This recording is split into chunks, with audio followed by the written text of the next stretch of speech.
podcast is brought to you by NRL Group Incorporated. I'd like to welcome Janet Stewart-Lucier. She's a professional speaker and trainer who helps organizations develop high-performance work teams and is the author of Let's Talk Team Building, 10 Strategies for Becoming a High-Performance Team Member. Welcome, Janet. Thanks, Pierrette. So what's our topic today? We're going to be looking at interviewing skills, particularly BBI, behavior-based interviews. I've had a lot of opportunities to work with organizations to help them figure out how they're going to go about hiring staff, and I always recommend BBI, behavior-based interviews.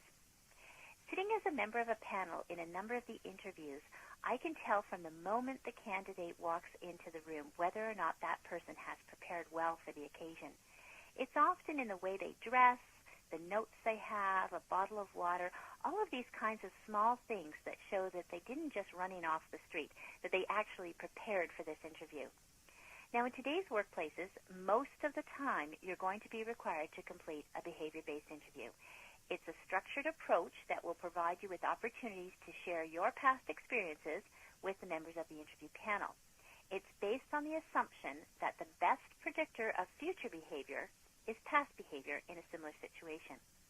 Behavior interviewing, in fact, is said to be 55% predictive of future on-the-job behavior, while traditional interviewing is only 10% predictive. In a behavior-based interview, you're going to be asked questions that will require you to recount a time when you encountered a specific type of situation. You'll need to describe the situation or task involved, the actions that you took to deal with it, and then the outcome or the result, what happened. For example, you might be asked a question like, tell us about a time when you had to work with someone who was difficult to get along with. Then you would simply follow that situation, task, action, and response, or STAR acronym as I call it, to help you structure your answer to that question. In a traditional style of interview, you might have been asked, tell me the 5 steps to resolving a conflict with someone. It's theoretical. Anyone can get that out of a textbook and recount what those steps were. In this case, in a behavior-based interview, you have to show a little bit of your vulnerability. It requires you to reflect on a situation. In this case, where you had a conflict with someone, talk about that situation, talk about the kind of work that you had to do together or the way you needed to interact together, the actions that you took to try and resolve the situation, and then the outcome or the result, whether that was positive or negative. Even if you never became the person's best friend and you only managed to actually get along for the sake of getting along in the workplace, that's okay. You're at least showing the steps involved and the process that you went through, and now you're looking back at it in hindsight and reflecting on it. Often you can throw in something like what you learned from that situation and what you might do differently in the future. So the behavior-based interview process works great for both the person who's doing the hiring and the person who's attending the interview then. Right. It takes a bit more preparation. If you're on the hiring side, you need to really think about what are the key behaviors that you want this person to have or the key skills that you want them to have in the job that you're hiring them for. Let's say communication skills is one of them.